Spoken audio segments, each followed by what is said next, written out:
حضرت بلال رضی اللہ تعالی عنہ آپ کی ایمان پر استقامت اور جنت میں حضور علیہ الصلوۃ والسلام کے ساتھ آپ جائیں گے، یہ آپ سنیں گے۔ آپ کے سامنے کتاب ہے، اس کتاب کا نام ہے شان بلال حبشی رضی اللہ تعالیٰ عنہ۔ دعوت اسلامی ویب سائٹ سے آپ کو مل سکتی ہے۔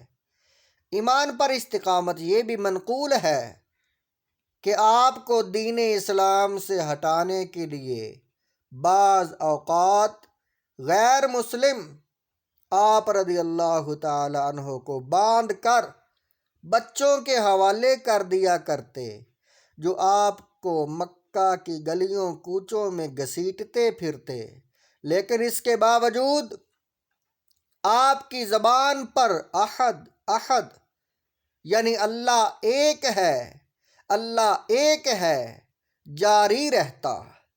یہ حدیث پاک مصنف ابن ابی شیبہ اور حدیث نمبر 1 ہے، باب ہے باب فی بلال فضلہ۔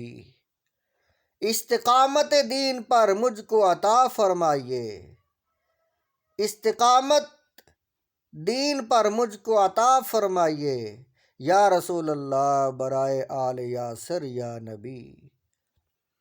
اے عاشقان بلال حبشی، سنا آپ نے کہ حضرت بلال سیدنا بلال حبشی رضی اللہ تعالی عنہ دین اسلام سے کیسی محبت فرماتے تھے، دین اسلام کی سر بلندی کے لیے اپنی جان تک قربان کرنے کے لیے تیار تھے۔ آپ رضی اللہ تعالیٰ عنہ کی زندگی کا مقصد اصلی یہی تھا۔ آپ نے اپنے کردار سے رہتی دنیا تک کے مسلمانوں کو یہ بتا دیا کہ ایک مسلمان کو دین اسلام اور اپنے آقا مکی مدنی مصطفیٰ صلی اللہ تعالی علیہ وآلہ وسلم سے کیسی محبت ہونی چاہیے۔ آپ نے اپنی خواہشات، مال و اسباب، اولاد و قریبی رشتہ دار، حتیٰ کہ اپنی جان سے بھی بڑھ کر اللہ کریم اور اس کے حبیب صلی اللہ تعالی علیہ وآلہ وسلم سے محبت کی اور اس محبت کو ہمیشہ اپنے دل میں بسائے رکھا۔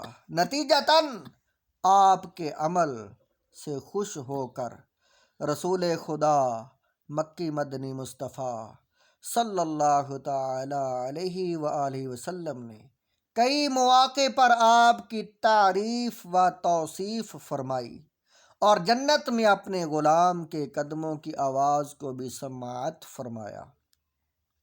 چنانچہ قدموں کی آہٹ معراج کی رات جنت کی سیر کے دوران نبی کریم رؤوف الرحیم صلی اللہ تعالی علیہ وآلہ وسلم نے جنت میں کسی کے قدموں کی آہٹ سماعت فرمائی، جس کے بارے میں آپ صلی اللہ تعالی علیہ وآلہ وسلم کو بتایا گیا کہ یہ حضرت بلال حبشی کے قدموں کی آواز ہے۔ یہ حدیث پاک مشکوٰۃ المصابیح کتاب المناقب باب مناقب عمر میں موجود ہے۔ حدیث نمبر 637 ہے، 6037 نمبر حدیث ہے۔ سبحان اللہ، قربان جائیے حضرت سیدنا بلال حبشی رضی اللہ تعالی عنہ کی شان پر کہ پیارے آقا مدینے والے مصطفیٰ صلی اللہ تعالی علیہ وآلہ وسلم اپنے غلام کے قدموں کی آہٹ جنت میں سماعت فرما رہے ہیں۔ آپ رضی اللہ تعالیٰ عنہ کو یہ مقام و مرتبہ کس عمل کے سبب حاصل ہوا؟ آئیے سنتے ہیں۔ چنانچہ جنت میں لے جانے والا عمل حضرت سیدنا بریدہ رضی اللہ تعالیٰ عنہ سے روایت ہے کہ ایک صبح نبی کریم صلی اللہ تعالی علیہ وآلہ وسلم بیدار ہوئے تو حضرت سیدنا بلال حبشی رضی اللہ تعالیٰ عنہ سے فرمایا، اے بلال، کون سی چیز تمہیں مجھ سے پہلے جنت میں لے گئی۔ آج شب میں نے جنت میں داخل ہوا آج شب میں جنت میں داخل ہوا تو میں نے اپنے آگے تمہارے قدموں کی آواز سنی۔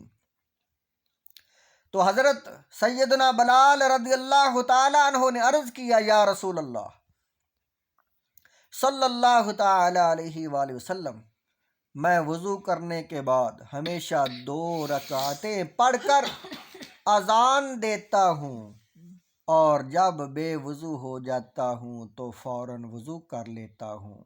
تو رحمت عالم صلی اللہ تعالی علیہ وآلہ وسلم نے فرمایا، اچھا یہی وجہ ہے۔ یہ حدیث پاک ترمذی شریف کتاب المناقب باب مناقب ابی حفص اور حدیث نمبر 3709 ہے۔ اے عاشقان صحابہ، سنا آپ نے کہ سیدنا بلال حبشی رضی اللہ تعالیٰ عنہ کو نفل نماز کا کیسا جذبہ تھا۔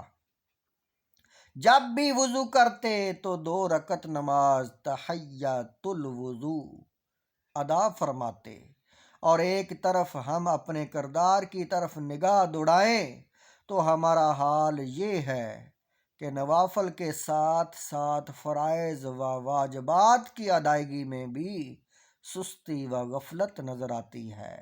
دوستوں کے ساتھ فضول باتوں میں گھنٹوں ضائع کر دیتے ہیں، لیکن نماز کی خاطر مسجد میں جانے کے لیے ٹائم نہیں۔ شادی کی دعوت میں 2 گھنٹے پہلے پہنچ جاتے ہیں، لیکن نماز کے لیے 10 منٹ پہلے جانے کا وقت نہیں۔ بلکہ ایک تعداد ایسی ہے کہ مسجد میں اگر پہنچتے بھی ہیں تو عین جماعت کے وقت، جمعہ والے دن عین خطبہ کے وقت، جلدی جلدی میں وضو کے قطرے مسجد کے فرش پر گراتے ہوئے جماعت میں شامل ہوتے ہیں، حالانکہ مسجد کے فرش پر وضو کے پانی کے قطرے ٹپکانا شرعاً درست نہیں۔